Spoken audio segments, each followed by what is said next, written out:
Olá, seja bem-vindo e bem-vinda ao podcast Diversidade e Companhia. Mais inclusão e empoderamento no mundo dos negócios. Iniciativa empresarial pela igualdade racial. Para falar sobre as ações e programas de inclusão e diversidade na Intel, nossa entrevistada é Thelma Girces, líder de RH da empresa para América Latina e Canadá. Obrigada, Thelma, pela sua participação no nosso podcast e começo perguntando quando a Intel deu início à política de inclusão e diversidade na empresa. Conta um pouquinho dessa história. Imagina, obrigada pelo convite, é uma honra estar aqui com vocês, ainda mais falar de um assunto tão interessante, né? O assunto diversidade e inclusão não é um assunto novo na Intel, já faz parte da nossa cultura, já faz parte da nossa estrutura de negócios, né? A Intel, ela tem, por exemplo, uma CDIO, que é o Chief Diversity and Inclusion Officer, que é uma pessoa ligada direto no presidente, onde ela é responsável por toda a área de diversidade e inclusão da empresa. É uma área que é 100% focada nisso.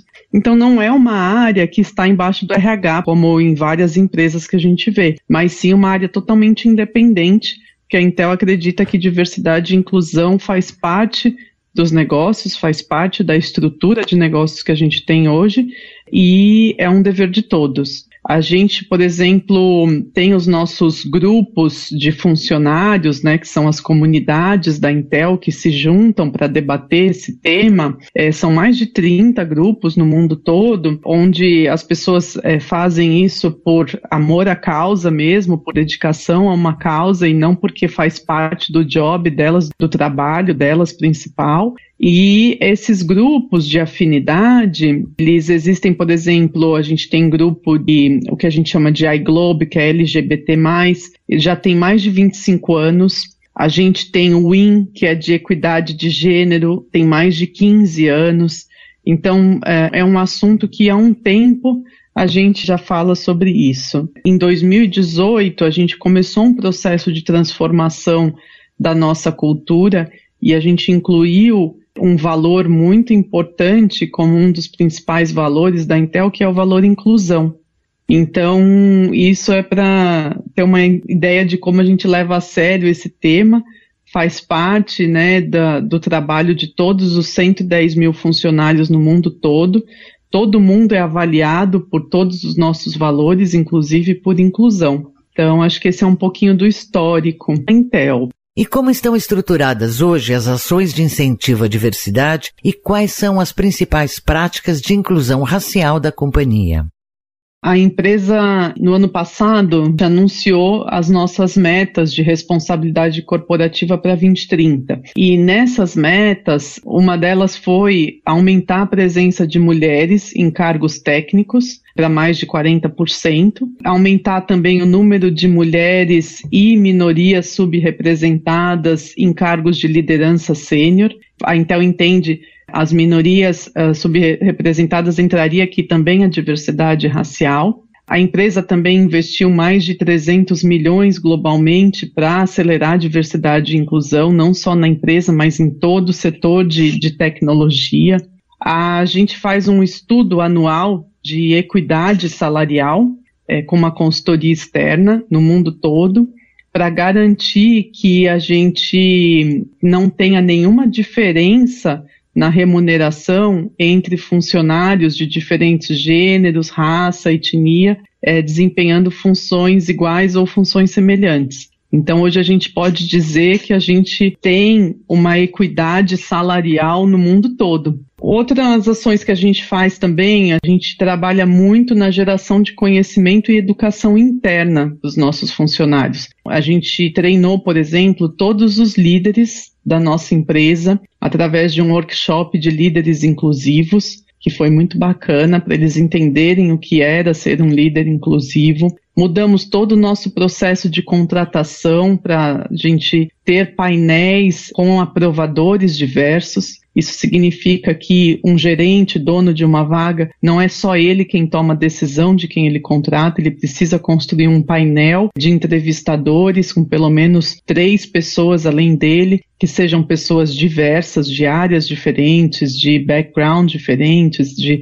gênero, raça, enfim, para que possa ter uma avaliação mais justa e evitar os vieses inconscientes. A gente fez um curso de contratação inclusiva obrigatória para todo mundo. Hoje não se pode abrir uma vaga na Intel sem passar por um curso de contratação inclusiva. E a gente promove muitas discussões e muitos ensinamentos em cima do tema, principalmente de diversidade racial. E a gente chama palestrantes, pessoas que entendem do assunto, os especialistas no mercado. A gente investe em livros, em educação mesmo, para despertar esse tema e colocar esse tema na agenda dos negócios. E, por último, a gente tem muitas parcerias com esses especialistas. Inclusive, a gente tem a parceria com a Faculdade Zumbi dos Palmares, a gente faz parte da iniciativa empresarial pela igualdade racial, a gente assinou os 10 compromissos da empresa com a promoção da igualdade. Eu, inclusive, faço parte do comitê de RH da iniciativa empresarial, representando a Intel. O grande objetivo é a gente trocar as melhores práticas com as outras empresas sobre esse tema. E nós temos também um comitê de D&I no Brasil, que é formado por funcionários de diversas áreas, e esse comitê tem 3 pilares, e um desses pilares é a diversidade racial.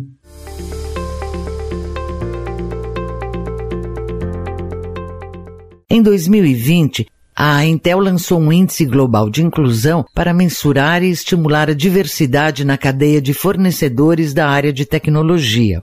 Em que consiste e como funciona esse índice? Esse é o que a gente chama de Inclusion Index, né? Que é uma coalizão global de empresas que foram convocadas pela Intel, onde os presidentes, os CEOs e os principais nomes de diversidade e inclusão assumem publicamente o compromisso para desenvolvimento de práticas e ações e métricas de diversidade e inclusão. Então, são encontros entre eles, no qual eles criam em conjunto de 3 a 4 compromissos que são acessíveis e são transparentes para todo mundo da organização, dentro e fora das empresas, e o grande objetivo é acelerar e acompanhar o progresso desses esforços de D&I nessas empresas. Então, a Intel, vamos dizer assim, lidera esse Inclusion Index, mas a intenção é que as grandes corporações chamem a atenção para o tema de diversidade e inclusão e a gente tenha uma forma de monitorar o que está sendo feito nesse sentido, quais são as ações, quais são os compromissos e discutir melhores práticas. Então, hoje a gente tem por volta de 15 empresas se reunindo com os CEOs e os CDIOs e a ideia é sempre a gente ter ferramentas, muitas delas são fornecidas por essas empresas e pela Intel também, e fazer a implementação desses compromissos, como é que a gente coloca em prática aquilo que a gente se compromete a fazer de diversidade e inclusão. Sabemos que a política inclusiva no mundo corporativo é uma obrigação social. No entanto, muitas empresas no país ainda não estão convencidas do que também podem ganhar com essa estratégia. Quais são os principais impactos da diversidade na inovação e nos negócios? Primeira coisa, antes de falar de inovação e dos negócios, é a coisa certa a se fazer, né? A gente está falando de direitos humanos. Então, as empresas falarem sobre diversidade e inclusão e abrir espaço para isso é reconhecer, respeitar e valorizar as diferentes crenças, as diferentes origens, histórias, orientações sexuais, etnias, necessidades especiais, idades e por aí vai. Então, é uma obrigação já, né, falar sobre isso. Mas realmente tem muitas pesquisas que mostram a relação entre diversidade e inovação e geração de resultados. Daí essas consultorias, a McKinsey, Mercer, enfim, todas elas têm uma gama grande de pesquisas nesse tema. Por quê? Porque todas elas falam o seguinte, que as pessoas com formação educacional diversa, nível socioeconômico, experiência, história profissional, elas pensam em soluções diferentes e criativas para um mesmo problema. Isso gera equipes de alta performance. Então, quando a gente fala, qual é a relação da inovação, dos negócios com a diversidade, é isso. As empresas mais diversas, elas são empresas de equipes de alta performance por isso, porque elas trazem soluções diferentes para um mesmo problema. Então, empresas inclusivas, elas também são mais eficientes para atrair e reter talentos. Na minha opinião, as pessoas precisam estar num ambiente psicologicamente seguro para exercer todo o seu potencial, para ser quem elas são. E isso está sendo muito levado em consideração na atração de talentos. Então, as pessoas estão considerando isso para aceitar uma oferta de emprego, por exemplo, né? O quanto essa empresa investe em diversidade e inclusão, o quanto essa empresa vai me respeitar, vai deixar eu ser quem eu sou, eu vou poder exercer a minha função sem ter que fingir. Então, eu acho que discutir essas ações de diversidade e inclusão não é mais um diferencial competitivo, é sim uma obrigação das empresas com a nossa sociedade.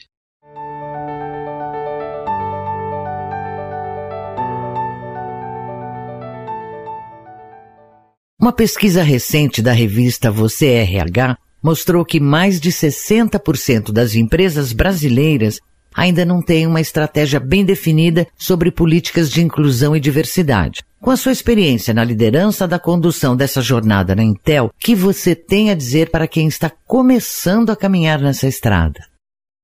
Bom, começar a falar sobre esse tema na sua organização já é um passo importante.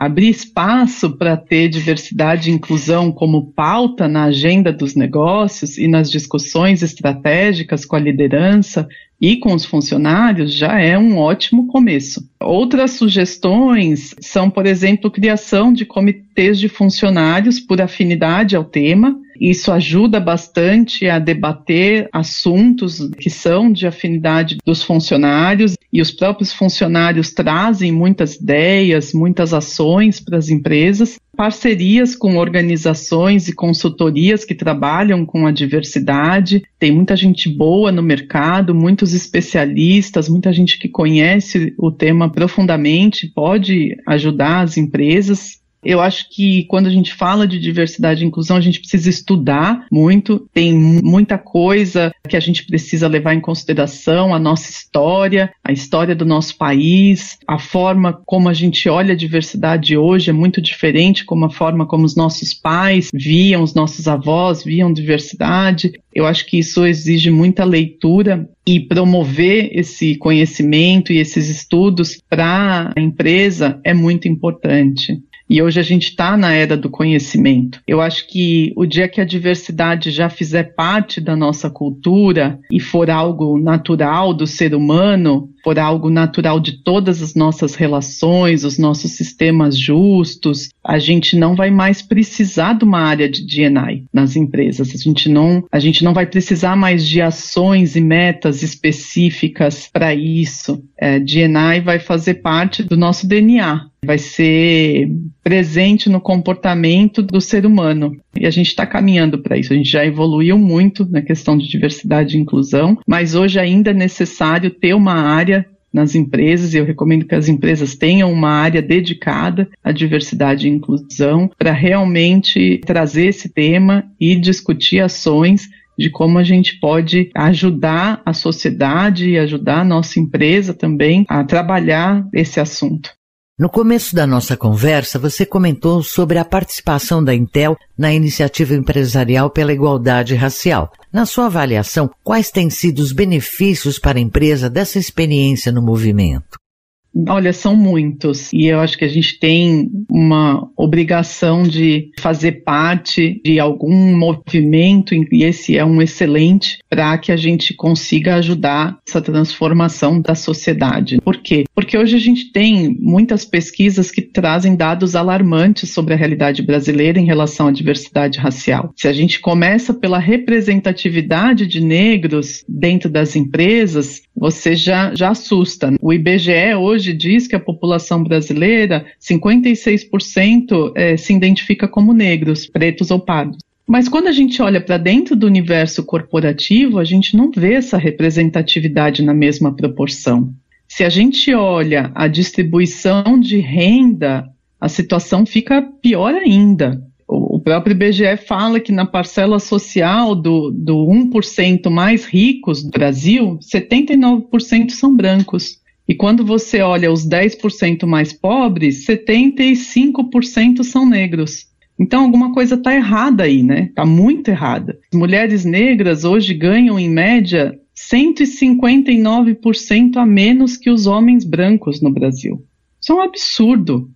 Quando você me pergunta qual a importância de fazer parte desse movimento, a minha resposta é como que a gente aprende juntos, como a gente muda esse cenário. Como a gente traz um pouco mais de equilíbrio para essa desigualdade. Como as grandes corporações hoje podem ajudar a promover a igualdade da nossa sociedade, seja através de investimento financeiro em educação da população vulnerável, que não tem acesso a recursos, seja através de investimento na educação do nosso próprio público interno para o tema, porque precisa trabalhar o público interno também, não dá para partir do pressuposto que todo mundo entende o que a gente está falando aqui, seja através de ações afirmativas para contratar pessoas de diferentes raças e etnias, promover ambiente de trabalho inclusivo e seguro, incluindo a intolerância a qualquer discriminação, violência, exclusão, humilhação, seja ela qual for, contra pessoas de uma determinada raça ou etnia. Isso é o combate ao racismo propriamente dito. A gente precisa combater o racismo. As empresas têm uma obrigação em ajudar a combater o racismo. Então, eu acredito que esses movimentos, as empresas quando se juntam, elas precisam construir juntas um ambiente empresarial mais socialmente responsável e mais ético. O podcast Diversidade Racial e Companhia fica por aqui. Apresentação: Cíntia May. Iniciativa Empresarial pela Igualdade Racial. Assuma esse compromisso. Participe. Compartilhe.